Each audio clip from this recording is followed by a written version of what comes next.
वो तो मैं कर दूंगा। ये चालू है, अभी मत करना। जैसे हमें देखते रहो हम सब्जेक्ट में है कि नहीं। फ्रेम में, सॉरी, फ्रेम में। वो कहाँ पर है इसका? नीचे वो होगा पेडल।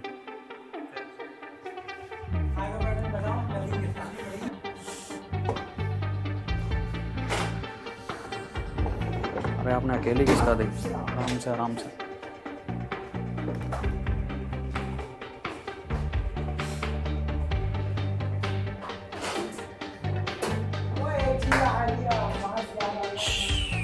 ओके ओके, मास्क मिल गया, पहन लो।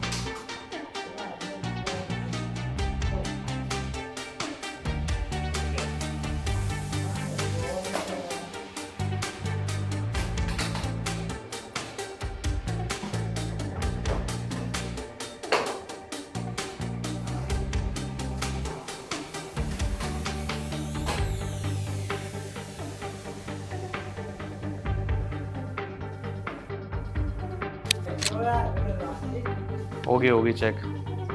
अब ठीक है, पोजीशन। मैं आ रहा हूँ हेल्प कराने।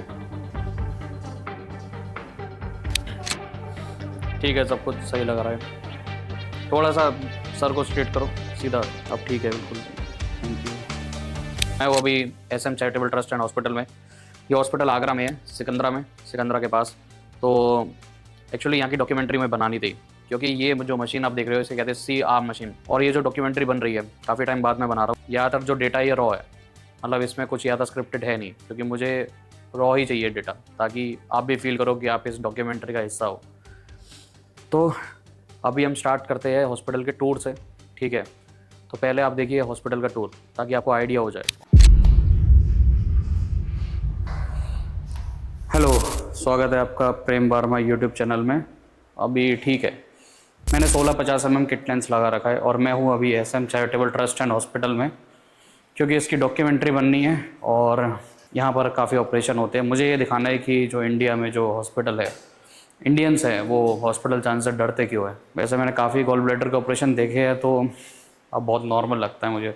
तो पहले ये हॉस्पिटल का मैं आपको टूर कराता हूँ, उसके बाद हम जाएंगे ऑपरेशन थिएटर। सबसे पहले हम आए हैं यहाँ पर, ये डिपार्टमेंट है, यहाँ पर दवाइयाँ वगैरह मिलती है, ठीक है? मैंने कहा था ना फ़ोन साइलेंट रखना है।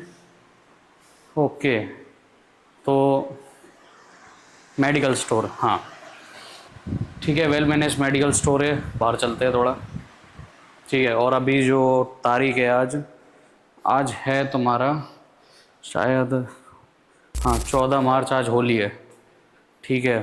तो अभी टाइम नहीं था तो होली सेलिब्रेट मैंने करी नहीं, क्योंकि क्लाइंट के काम बहुत थे। और क्या बोलते हैं, ये है OPD डिपार्टमेंट, जहाँ से मैंने स्टार्ट करी थी वीडियो। यहाँ से हम ऊपर की तरफ जाते हैं और यहाँ पर कट करके मैं ऑडियो पहले चेक करता हूँ। हाँ, तो आप ये सोच रहे होंगे कि मैं रात में क्यों आया हूँ यहाँ पर शूट करने, क्योंकि काम बहुत ज़्यादा था मेरे पास और मुझे इसको स्टार्ट करना था एट एनी कॉस्ट। तो मैंने सोचा कि ऐसे मेरे कैमरा लेके निकल ही आता हूँ। और हाँ, कैमरा मैंने ऑटो पे लगा रखा है, ISO वगैरह सेट करने का मूड नहीं है, समझो यार, कि अभी मैं सेम टाइम पे ISO, aperture, shutter speed set नहीं कर सकता। हाँ, बट हाँ, किट लेंस इतना बुरा भी नहीं है इसका, ठीक है? तो ये पूरी बिल्डिंग है यहाँ की, थोड़ा मैं आपको दिखा दूँ। और हाँ, इस डॉक्यूमेंट्री ब्लॉग में आपको मैं ऑपरेशन भी दिखाऊंगा, ठीक है? ऑपरेशन देखते हैं, केस कौन सा आता है वो डिपेंड करता है, बट मैंने यहाँ पर ज़्यादातर देखे गॉल ब्लैडर के केस। गॉल ब्लैडर के केस ज़्यादातर जो होते हैं वो होते हैं फीमेल्स के, ठीक है? फीमेल्स के केस इसमें ज़्यादा होते हैं, जिसमें पथरी पाई जाती है। और ज़्यादातर केसेस में मैंने देखा है कि गॉल ब्लैडर को निकाल दिया जाता है। अब हम आ गए हैं यहाँ पर इसके जनरल वार्ड में, ठीक है? तो मैं अंदर जाऊँगा नहीं, क्योंकि पेशेंट्स को काफ़ी डिस्टर्बेंस होगा। के अंदर सारे पेशेंट्स हैं, अंदर मैं जा नहीं रहा क्योंकि रात का टाइम हो रहा है। इस टाइम शायद 10:30 बज रहे हैं। तो ये वाला जनरल वार्ड है एंड जो मेरे लेफ़्ट में है वो प्राइवेट वार्ड है।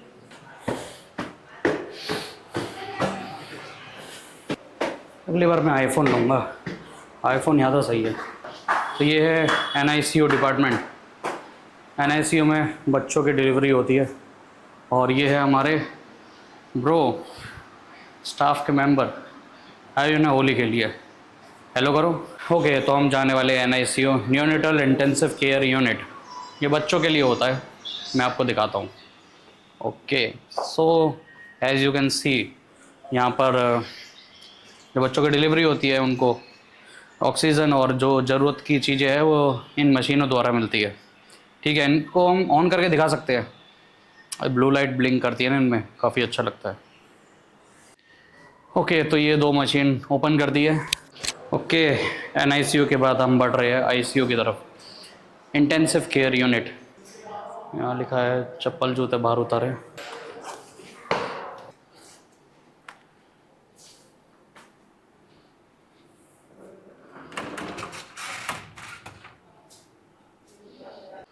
हाँ, तो जैसे कि आपने देखा होगा कि माइक ऑन है, देखा होगा कि मैंने ICU में मैं गया था पर मैंने कुछ बोला नहीं था। उसका रीज़न ये था कि एक महिला पेशेंट थी यहाँ पर, तो मैं नहीं चाहता था ज़रा सा भी उन्हें डिस्टर्बेंस हो। ठीक है, पर हाँ, वो मैंने जो स्टाफ से बात करी तो उनकी हेल्थ अभी काफ़ी सही है। और हाँ, ये है OT, ऑपरेशन थिएटर। अभी लॉक है, मैं कल जाऊँगा ऑपरेशन थिएटर ओपन कराऊँगा। और जो भी अभी जो रिसेंट जो केस आएगा जिसमें जो पेशेंट है उसके कोई डिटेल नहीं होगी, सिर्फ केस के बारे में बताया जाएगा। तो उस ऑपरेशन का पूरा शूट होगा। तो पहले मैं आपको इस हॉस्पिटल के बारे में बता दूं। इस हॉस्पिटल का नाम है SM charitable trust and hospital. तो ये हॉस्पिटल ट्रस्ट के अंडर आता है। तो होता क्या है, जैसे कुछ कुछ पेशेंट्स है गरीब फैमिली से, तो वो अपना इलाज कराने के लिए सक्षम नहीं होते, वो फाइनेंशियली उतने अच्छे नहीं होते। तो यहाँ पर बहुत सारे केसेस जो मैंने पर्सनली भी शूट करे हैं। तो जैसे एक लड़की का केस आया था, आफरीन नाम था उसका। तो उसके साथ ये था कि उसे लिवर एब्सेस था, ठीक है, और पल्मोनरी एडिमा भी, उसकी छाती में भी पानी भर गया था और उसके लिवर में मावात था। ठीक है, तो उसका पैसा अच्छा खासा लगना था, बट यहाँ पर कम से कम में उसका इलाज हुआ और वो ठीक है, जैसा कि आप इस क्लिप में देख भी सकते हो। ठीक है, तो अभी मैं इसलिए आया हूँ यहाँ पर एक डॉक्यूमेंट्री बनाने के लिए, ताकि इस हॉस्पिटल को थोड़ी हेल्प मिल सके, यहाँ पर जो पेशेंट्स है उनका भी इलाज सही पैसों में हो सके। ये चैरिटी का नंबर है, आप इस पर डोनेशन कर सकते हो। अब बात करते हैं यहाँ के डॉक्यूमेंट्री की। तो ये सियाम मशीन है। अभी हम क्या करेंगे, यहाँ पर स्टाफ में एक लड़का है, उसका नाम समीर है। हम समीर को भी यहाँ पर लेटाएंगे और चेक करेंगे उसके लंग्स का एक्सरे। एक्चुअली इसमें और नॉर्मल एक्सरे मशीन में काफ़ी ज़्यादा फ़र्क है। ये काफ़ी ज़्यादा पावरफुल है, जो मैंने थोड़ा भी गूगल पर सर्च करा। तो एक्सरे मशीन्स होती क्या है, इसमें से एक्सरेज निकलती है, जिसकी वजह से बॉडी के अंदरूनी जो स्ट्रक्चर होता है उसके बारे में मालूम पड़ती है। अभी हम क्या करेंगे, इसके लंग्स को देखेंगे और फिर मैं आपको वो वाली इमेज भी दिखाऊंगा। जैसे आप देख सकते हो कि जो स्मोकर्स होते हैं उनके लंग्स कुछ इस प्रकार होते हैं और नॉन स्मोकर्स के इस प्रकार। किसी को पल्मोनरी एडिमा या छाती में पानी भरा हुआ है, उसके लंग्स कुछ इस प्रकार होते हैं। तो इससे गूगल पे जो मैंने इमेजेस देखी और जो मुझे डॉक्टर ने बताया, तो उससे मुझे थोड़ा मालूम पड़ गया कि हाँ, नॉर्मल और बाकी के जो इन्फेक्शन वाले लंग्स होते हैं, जो पल्मोनरी एडिमा वाले लंग्स होते हैं, स्मोकर्स के जो लंग्स होते हैं, उनमें फ़र्क क्या होता है। ठीक है, तो अब हम देखेंगे यहाँ पर एक्सपेरिमेंट करके कि CR मशीन काम कैसे करती है और चीज़ें होती कैसे। तो बहुत ज़्यादा इंटरेस्टिंग मशीन है ये। अब देखते हैं ये काम कैसे करती है। तो जैसा कि आप देख सकते हो, ये है doctor Farhat Khan, MBBS general surgeon, और he is a founder of SM charitable trust and hospital. तो जैसे कुछ लोग होते हैं जो अपना इलाज अफोर्ड नहीं कर सकते, जो फाइनेंशियली उतने अच्छे नहीं होते, तो इस हॉस्पिटल में आए। ये चैरिटी के अंडर आता है। एंड जो मैंने जो केसेस देखे, जैसे लिवर एब्सेस के हो गए, इंटेस्टाइनल परफोरेशन के हो गए, इंटेस्टाइनल ऑब्स्ट्रक्शन के हो गए, बहुत सारे केसेस है। तो यहाँ पर जो इलाज हुआ है, जो लोग गरीब थे उनका इलाज कोशिश करिए कि कम से कम में हो। और अब हम चलते हैं CRM मशीन पे। हम जानते हैं CRM मशीन होती क्या है और ये जो एक्सरेज है एक्चुअल में काम कैसे करती है। तो अभी बात ये है, ये जो एक्सरेज मशीन होती है, जैसे CT स्कैन होगी, एक्सरे होगी, CRM मशीन होगी, ये कौन सा रेडिएशन निकालती है जिससे कि कैंसर होने का खतरा रहता है, कि एक्चुअल में कैंसर होता है। देखिए, खतरा रहता है, बट ऐसा नहीं है कि हो जाएगा। उसके लिए प्रिकॉशन लिया जाता है। उसके लिए प्रिकॉशन कैसे लेते हैं, लेड से, PV से, जैसे कहते हैं हम लेड एप्रन, उस पर आते हैं। पहले जानते हैं कि ये होता क्या है। ये होता है आपका ionising radiation. Ionising radiation, non ionising radiation, ये 2 प्रकार की रेडिएशन होती है। ठीक है, और जो इन मशीन्स में से निकलती है वो निकलती है आयोनाइजिंग रेडिएशन। अब नॉन आयोनाइजिंग रेडिएशन क्या होती है, जो डेली लाइफ में आप चीज़ें देखते होंगे, जैसे कि radio frequencies, microwaves, infrared rays, जो टावर्स वगैरह लगे रहते हैं, ये क्या प्रोड्यूस करते हैं, ये प्रोड्यूस करते हैं नॉन आयोनाइजिंग रेडिएशन। वो क्या करती है, वो एटम्स में से इलेक्ट्रॉन्स नहीं निकाल पाती, वो उतनी ज़्यादा पावरफुल नहीं होती है जो आपको नुकसान पहुँचाए। और जो एक्सरेज है, आपकी गामा रेज है, इसमें से निकलती है आयोनाइजिंग रेडिएशन जो हार्मफुल होती है। ठीक है, अब ये जो एक्स रेज है, ठीक है, अब ये हार्मफुल होती कैसे, तो चलिए हम जानते हैं इसको अब। और इसको हम जानेंगे कैसे, 3 चीज़ों से। एक आपका हो गया ये लेड, जिसका एटॉमिक वेट होता है 207। दूसरा हो गया आपका कैल्शियम, जिसका एटॉमिक वेट होता है 40। और सबसे इम्पोर्टेंट आपका ये एटम। एटम का इसमें क्या रोल है और इसका इस मशीन से क्या लेन देन है, चलिए अब हम इसको जानते हैं।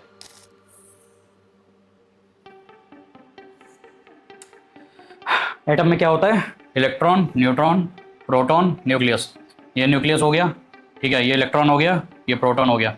ठीक है, अब जैसे ही जो आपकी कैथोड है, एनोड है, ठीक है, जब उनका काम होगा तब क्या करती है ये मशीन, जो एटम है, एटम में से इलेक्ट्रॉन्स को अलग कर देती है। जब ये इलेक्ट्रॉन अलग होते हैं तो ये क्या करते हैं, ये आपका एक्स रेज प्रोड्यूस करते हैं। ठीक है, अब जब एक्स रेज प्रोड्यूस होती है तब क्या होता है, ठीक है, तब ये होता है जो बॉडी में कैल्शियम होता है, ठीक है, कैल्शियम यानी जो हमारी बोन्स होती है वो विजिबल होती है। क्यों होती है, एक उनका जो एटॉमिक वेट है वो 40 होता है। ठीक है, ये भी एक बहुत बड़ा रीज़न है। अब बात ये आती है कि ये मशीन इतनी खतरनाक है तो हम लोग यूज़ क्यों करते हैं। यूज़ करते हैं बट उतनी भी ज़्यादा खतरनाक नहीं है जितना हम सोचते हैं। हम इसके लिए क्या करते हैं, प्रिकॉशन लेते हैं। और वो प्रिकॉशन के लिए हम क्या करते हैं, प्रिकॉशन के लिए हम क्या करते हैं, हम पहनते हैं ये जैसे आप देख सकते हो इस डॉक्यूमेंट्री में मैंने ये पहना हुआ है, इसे कहते हैं लेड एप्रन। ठीक है, अब इसे लेड एप्रन क्यों कहते हैं, इसमें आता है लेड। लेड एक एलिमेंट होता है, ठीक है, जो हमें रेडिएशन से बचाता है। इसकी रेडिएशन से बचाता है हमें, वो हमें रेडिएशन से बचाता है इस CRM मशीन की। ठीक है, तो अभी हुआ क्या, हम इस चीज़ को थोड़ा समझते हैं। तो अभी हुआ क्या, CRM मशीन से जो एटम्स निकले, एटम में से इलेक्ट्रॉन्स अलग हुए। इलेक्ट्रॉन्स कहाँ गए, कैल्शियम पे। कैल्शियम क्या, हमारी हड्डियाँ और भी बहुत सारी चीज़ें कैल्शियम के, जैसे हमारे जो बॉडी ऑर्गन्स होते हैं, ठीक है, वो और अलग एलिमेंट से बने होते हैं। ठीक है, तो हम अभी कैल्शियम का एग्जांपल लेते हैं। जो हड्डियाँ होती है ना वो एक्सरेज में दिखती है, वो यही है। ठीक है, अब कैल्शियम पे जाने से पहले, हमारी बॉडी पे ये एंटर होने से पहले हमें क्या चाहिए, हमें प्रोटेक्शन चाहिए। हमें प्रोटेक्शन कैसे मिलेगी, ये लेड एप्रन पहन के। समझे आप, ये जो रेज, ये जो इलेक्ट्रॉन्स है, ये सबसे पहले जाएंगे लेड एप्रन पे। लेड एप्रन जिसका एटॉमिक वेट होता है 207। ठीक है, अब इसकी क्या है, ये जो लेड है, ठीक है, ये जो एप्रन है, इसकी जो डेंसिटी है वो क्या है, उसकी डेंसिटी ज़्यादा है। तो जब आपका यहाँ से रेस, जो आपकी रेस है, एक्स रेस है, यहाँ से पास होगी तो वो टकराएगी सीधा आपके एप्रन पे। ठीक है, लेड पे टकराएगी जिसका एटॉमिक वेट 207 है, उससे आपको कोई दिक्कत नहीं होगी। ठीक है, तो बेसिकली सिंपल सा फंडा यही है। ये जो मशीन्स है ये क्या करती है, कैथोड एनोड की मदद से ये प्रोड्यूस करती है एक्सरेज। एक्सरेज कैसे प्रोड्यूस करती है, कैथोड एनोड की मदद से एटम्स में से इलेक्ट्रॉन्स अलग करे, और वो इलेक्ट्रॉन्स क्या एक्सरे बन के हमारी बॉडी में गए। हमारी बॉडी में जाने से पहले हमने क्या करा, लेड एप्रन पहन लिया। लेड की जो डेंसिटी होती है वो काफ़ी ज़्यादा होती है, और उस डेंसिटी ने क्या करा, उसने क्या करा, हमें हमारी जो बॉडी है उसको एक्सरे से बचाया, उसको आयोनाइजिंग रेडिएशन से बचाया, ताकि हमें कैंसर और स्किन डिसीज़ हो गई, जितनी भी बीमारियाँ हैं उनसे हमें वो बचा सके। तो आई होप आप समझ गए होंगे, और हम आगे बढ़ते हैं OT डिपार्टमेंट डॉक्यूमेंट्री की तरफ बढ़ते हैं। तो अभी स्टाफ थोड़ा बिजी था, ठीक है, तो अब ये CRM मशीन का जो एक्सपेरिमेंट है उसके लिए सब्जेक्ट मैं ही बनूंगा। अभी मुझे कोई सब्जेक्ट नहीं मिला, सब बिजी थे, तो अभी यही डिसीजन लिया है कि इसका जो एक्सपेरिमेंट है ये मुझ पे करेंगे। एक्चुअली होता क्या है, CRM मशीन के थोड़े बहुत साइड इफ़ेक्ट्स भी होते हैं। अब ये भी डिपेंड करता है, ठीक है, जैसे इसमें मैंने कुछ गूगल करे तो त्वचा का नुकसान, कैंसर, जन्मजात दोष, जो प्रेग्नेंट औरतें होती हैं उन पे ये मशीन बिल्कुल भी यूज़ नहीं करी जाती है। तो ये थोड़े इसके साइड इफ़ेक्ट रहते हैं, बट इसको देखते हुए भी एक बार मैं इसके एक्सपेरिमेंट करना चाहूँगा। ठीक है, तो अब मैं एप्रन पहन लेता हूँ। ये एप्रन है, ये रेडिएशन से बचाता है। सर एप्रन ले आना, इसको उतार देता हूँ।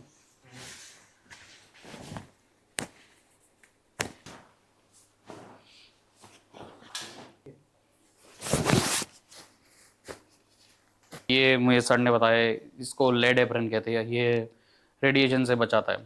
तो होता क्या है, जो स्टाफ है अब वो इस मशीन को काफ़ी बार यूज़ करता है, तो उनको तो सुरक्षित रहना ज़रूरी है, लेड एप्रन पहनते हैं, जो कि मैंने भी पहना हुआ है। अब हम स्टार्ट करते हैं इस एक्सपेरिमेंट को और देखते हैं ये मशीन कितनी पावरफुल है। ठीक है, तो मैंने ये लेड एप्रन पहन लिया है और सर ये हारून सर है, ठीक है, यहाँ स्टाफ के मेंबर है, तो सर ऐसा है तो कर दो थोड़ा सा है। तो सर इस मशीन को अभी ऑपरेट कर रहे हैं हमारे लिए, ठीक है, तो इसको चालू करते हैं, कैसे होगी। ये मशीन हमारी ऑफ है, ये मशीन हमारी ऑन हो गई है। ये ऑन हो गई है। ये ऑन हो गई।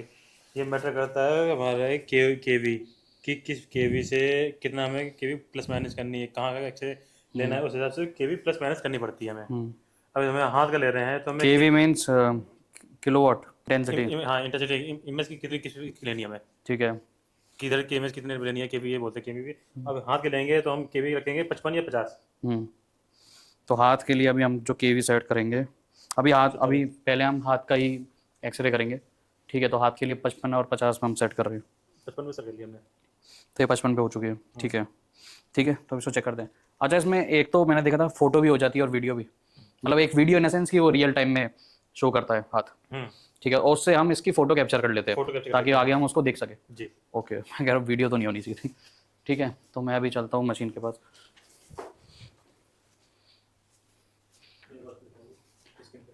ठीक है, तो अभी पहले एक काम करेंगे हम।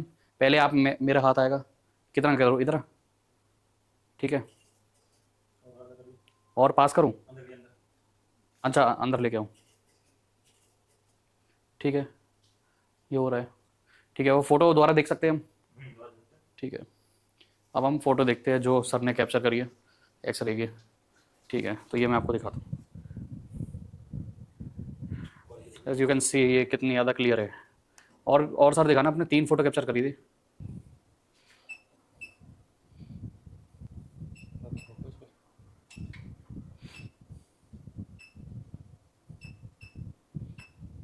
ये पहले की एल्बो और इसका, ठीक है, तो अभी एक एल्बो की और कैप्चर करते हैं हम, ठीक है।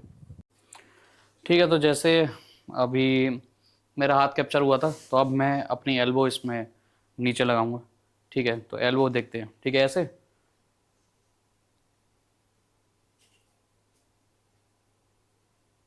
हो गई। एक बार चेक करके आते हैं।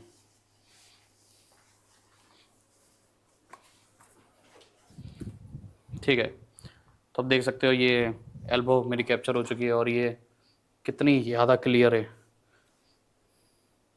मैं चेस्ट का एक्सरे इस मशीन के थ्रू नहीं ले रहा क्योंकि थोड़ा रिस्की है।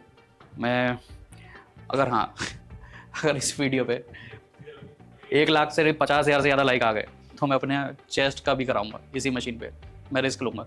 बट अगर इस पर 10,000, 10 नहीं, इस पर 30,000 लाइक्स से ज़्यादा आए तो मैं अपने चेस्ट का एक्सरे इस CRM मशीन से ही कराऊंगा, ठीक है, वो फिर रिस्क लेने में मज़ा भी आएगा। ठीक है, बाकी जो मेडिकल साइंस के स्टूडेंट हैं और जो आम लोगों के लिए इंडिया में बेसिक हेल्थ एजुकेशन बिल्कुल नहीं है, जिसकी वजह से बहुत दिक्कतें होती है। हार्ट अटैक आने पर भी मालूम नहीं पड़ता कि क्या किया जाए, तो बेसिक हेल्थ की तो नॉलेज होनी चाहिए, ठीक है। तो ये जो ब्लॉग है डॉक्यूमेंट्री ब्लॉग है और ये सबके लिए।